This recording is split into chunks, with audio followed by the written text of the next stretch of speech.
Selamat datang di channel Mad Monkey, kembali lagi bersama saya Demi. Kali ini seperti biasa saya akan merangkum sebuah film yang tentunya adalah film baku hantam lagi pak. Nah, dan film yang saling mengkungfu lagi ya. Seperti biasa aja nih. Yang berjudul The Lost Bloodsman yang rilis pada tahun 2011. Dimana tanpa perlu terlalu banyak beradu mulut di awal, maka dari itu siapkan nyali dan senjata kalian semua. Mari langsung kita serang saja dengan kekuatan penuh dan secara serentak katakan passwordnya bersama-sama. 1, 2, 3. Apa passwordnya? Hantam mengeditor. Tor.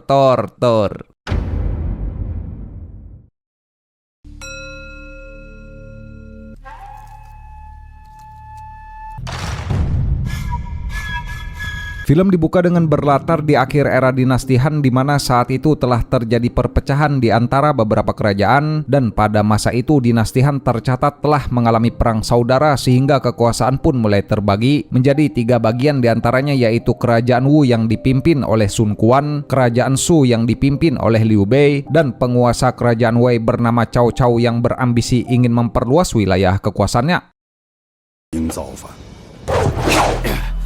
东征西讨，以后还有谁负的一搏？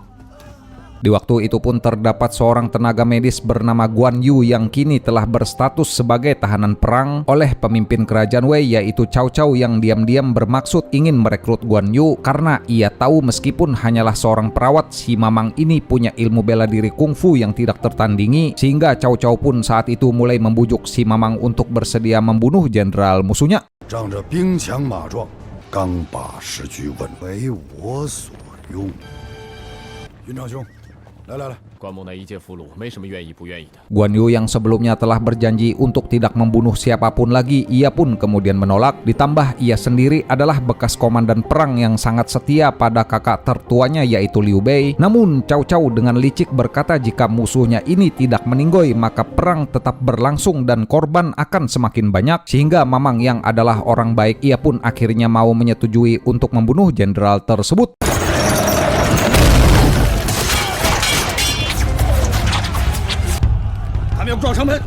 Sebelum pergi membrutal, Mamang pun bersiap mengenakan baju jirah perang miliknya kerajaan Wei dan meeting sebentar dengan hanya 30 orang prajurit. Meskipun musuhnya ini punya pasukan 5.000 orang, namun itu sama sekali tidak masalah untuk si Mamang Kungfu yang punya strategi dan pengalaman perang yang sangat hebat, sehingga ketika tiba di lokasi Mamang pun mulai membrutal dengan mengamuk menunggangi kudanya.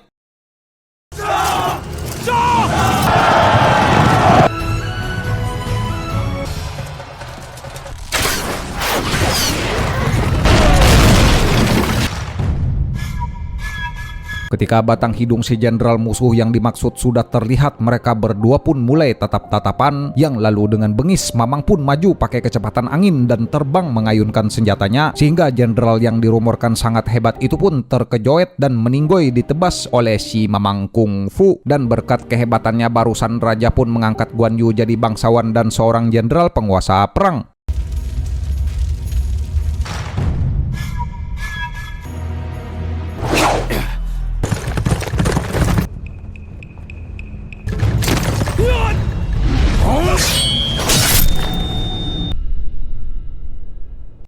关云长何德何能？曹孟德何以不用下跪？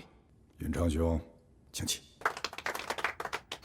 Beres menumpas musuh, Mamang pun memutuskan mudik ke kampung halamannya di daerah kekuasaannya Cao Cao, yang di situ ia pun disambut oleh para warga yang sangat antusias dan sangat menghormati kepada si Mamang, di mana diketahui dalam masa kepemimpinan Cao Cao para penduduk di sana pun menjalani kehidupan yang bahagia, yang itu bisa terlihat dari bahan pangan yang melimpah dan tumbuh subur di ladang sana. 官大人，救了我这条小命，算是给小人添光了。对这些小误会该怎么解呢？曹大人的文采。 Di mana dengan sejahteranya warga di sana, Cao Cao pun kemudian memanfaatkan momen tersebut untuk kembali membujuk si Mamang agar mau meninggalkan Liu Bei dan tetap tinggal berada di pihaknya. Namun berkat kesetiaan si Mamang yang tidak mudah goyah, ia pun tetap menolak penawaran itu, sehingga akibat terus mendapatkan penolakan, Cao Cao pun mulai berniat untuk berencana melakukan cara yang licik. 敢恨，敢爱。大哥，哎，小侯，你是？我们回头再过来。云长兄。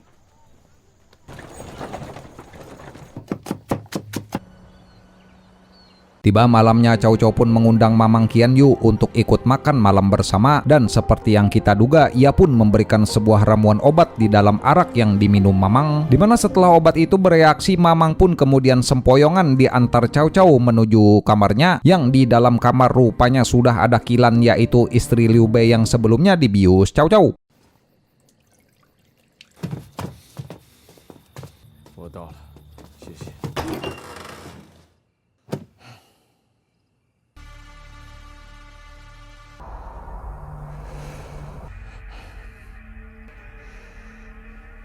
Alhasil berkat ramuan barusan, Mamang pun kemudian berhalusinasi diajak Qilan untuk olahraga malam, dan ditambah Qilan ini dulu rupanya adalah seorang wanita yang pernah Mamang sukai. Namun beruntung berkat hatinya yang baik, Mamang pun tetap teguh masih bisa mengendalikan otaknya, sehingga sadar jika ia ternyata sudah dijebak. Mamang pun besoknya berniat ingin menemui Cao Cao. 告诉曹大人，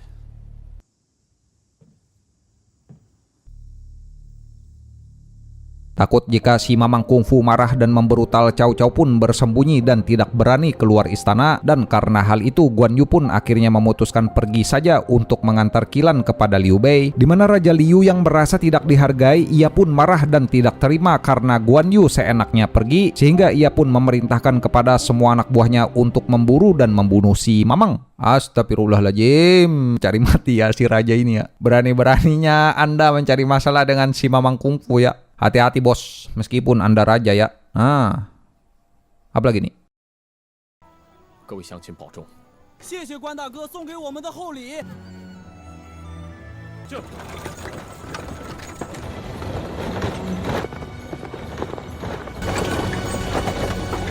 刘备现在袁绍军中，眼下大战在即，这样的人能用吗？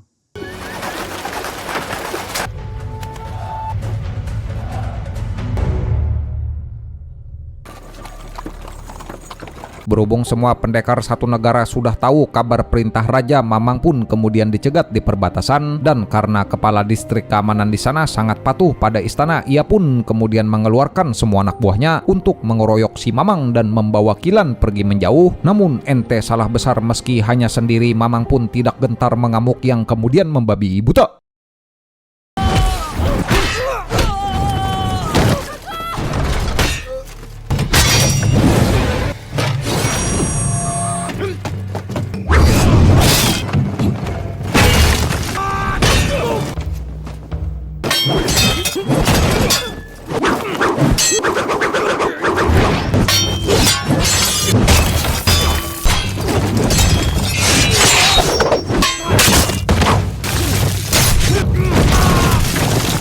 Sebagai seorang ahli bela diri yang sangat hebat, Guan Yu pun tentu saja dengan mudahnya mengalahkan penjaga istana, dan karena tempat ini sudah tak aman lagi, ia pun lanjut membawa Qilan untuk berlindung ke suatu tempat, yaitu markas milik rekan seperjuangannya dulu bernama Han Fu yang memiliki banyak anak buah, dengan maksud ingin minta bantuan meminjam perahu untuk menyeberangi sungai di depan.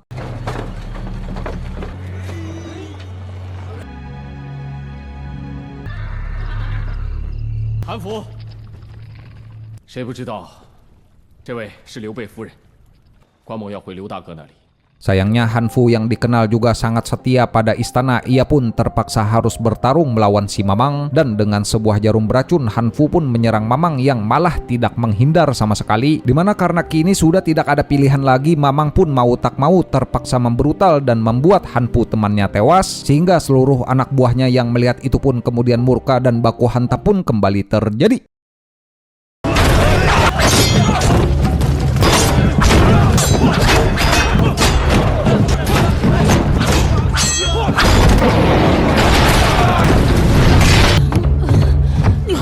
Awalnya Guan Yu cukup kesulitan melawan puluhan pendekar akibat racun yang masuk ke tubuhnya barusan. Namun sebagai petarung sejati, hal itu pun berhasil Mamang atasi dan lanjut memberutal membabi buta, dimana kroco-kroco di sana pun satu persatu dibuat meninggoy dan yang tersisa dibuat ketakutan ingin kabur saja. Dan karena sudah berani membuatnya marah, Mamang pun menghabisi mereka sampai tidak bersisa.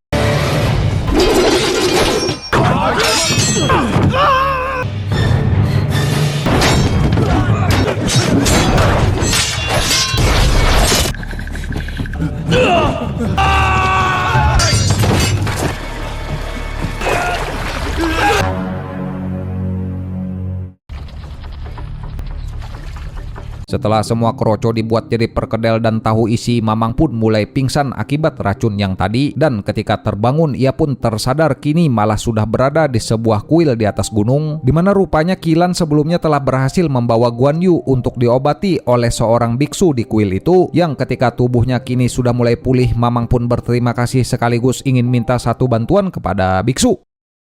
关某没什么慧根， 哎，不然，这才是恩呐。他向北引开追兵， di mana rupanya Mamang ingin minta si biksu untuk bersedia mengantarkan Qilan kepada Liu Bei, yang sementara dirinya akan pergi menuju utara untuk mengalihkan perhatian semua musuh mereka. Dan agar semua ini cepat selesai, Mamang pun memburu lebih dulu satu persatu pendekar yang ingin menghabisinya, sehingga ketika tiba di sebuah markas tak buang waktu banyak, Mamang pun kemudian langsung memberutel.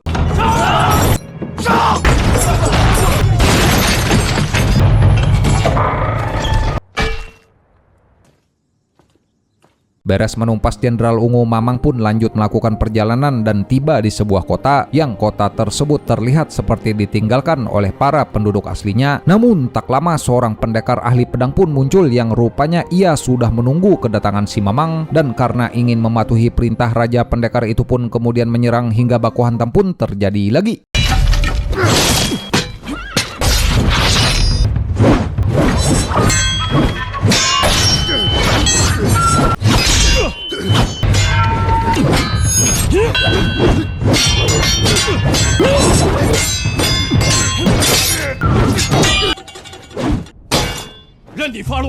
Merasa gagal dalam menjalankan tugas untuk menghabisi seorang Guan Yu, pendekar itu pun berniat ingin mengakhiri hidup, dan karena si Mamang masih punya rasa belas kasih, ia pun berusaha untuk mencegah percobaan itu. Namun apalah daya, Mamang pun terlambat dan tak sempat menyelamatkan orang itu yang kini sudah terlanjur meninggoy, dan tak lama setelah itu ia pun melihat sekumpulan bocah yang tampak berlari ketakutan.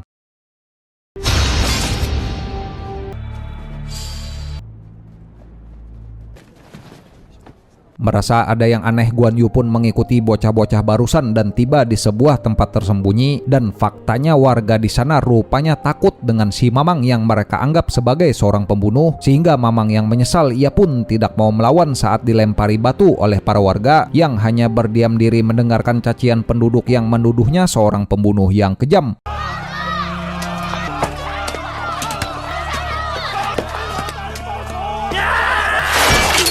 Beruntung tak lama Jenderal Bawahan Cao Cao pun datang dan menjelaskan jika seorang Guan Yu bukanlah pria yang jahat, dan tidak pernah sekalipun beliau ini mau menghabisi nyawa orang yang tidak bersalah. Sehingga tak lama Cao Cao pun turun dan bilang, "Ayo Kang, kita pulang saja, saya sudah berhasil menemukan Qilan, dan setelah ini semua selesai Akang bebas mau pergi kemana saja untuk melanjutkan perjalanan Akang."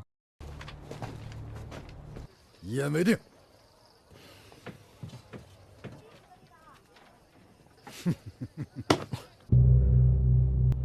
Setelah sedikit mengobrol dengan Cao Cao, Mamang pun bersiap untuk melanjutkan perjalanan mengantar Qilan. Namun tidak lama setelah berangkat, kereta mereka malah tiba-tiba diserang oleh sekelompok pembunuh bayaran, dan akibat penyerangan barusan Qilan pun tewas setelah terkena tusukan anak panah tepat di dadanya. Yang mendengar suara serangan barusan, Cao Cao beserta para jenderalnya pun terkejut dan langsung bersiaga.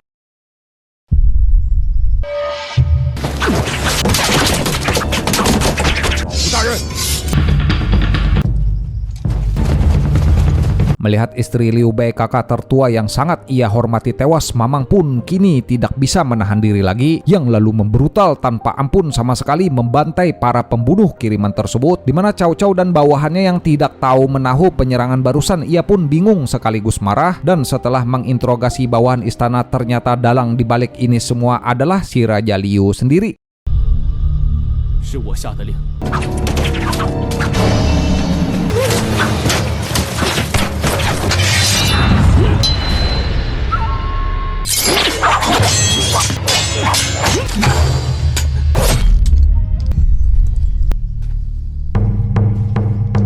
Beres menumpas kroco-kroco, Mamang pun kini akhirnya tahu jika rajalah yang menyebabkan Kilan meninggoy, sehingga ia pun sangat murka dan tidak kenal takut datang-datang ingin langsung memenggal kepala si raja. Namun untung saja di sana ada Cao Cao yang menyabari dan melarang si Mamang untuk melakukan itu, yang kemudian berkata jika kedamaian sudah mereka dapatkan maka Cao Cao sendiri yang akan menghabisi si raja.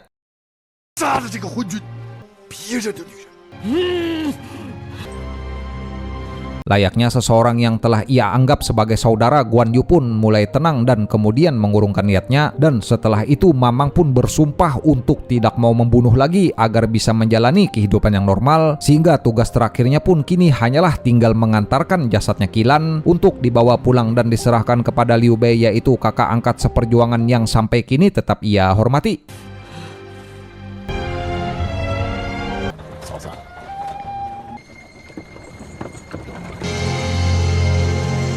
Tamat, ya mungkin segini aja Pak untuk pembahasan rangkuman film Baku Hantam kali ini ya. Nanti seperti biasa kita cari film yang brutal-brutal lagi, film yang tidak takut dengan apapun Pak. Nah, dan film yang saling menempeleng lagi ya seperti biasa aja nih. Seperti biasa nih saya mau ngucapin terima kasih banyak nih buat kalian yang sudah nonton, dan terima kasih banyak juga buat bapak-bapak yang sudah subscribe ke channel ini ya. Kolom komentar tersedia di bawah Pak. Silakan mengutarakan pendapat kalian tentang apapun saja di situ ya. Nah, bebas Pak. Saya Demi selaku voiceover channel Bengis TVC Pergulutan Ulung Duniawi pamit izin kabur dulu. Jaga kekuatan tubuh masing-masing dan sampai bertemu lagi di video selanjutnya Pak. Wassalamualaikum warahmatullahi wabarakatuh.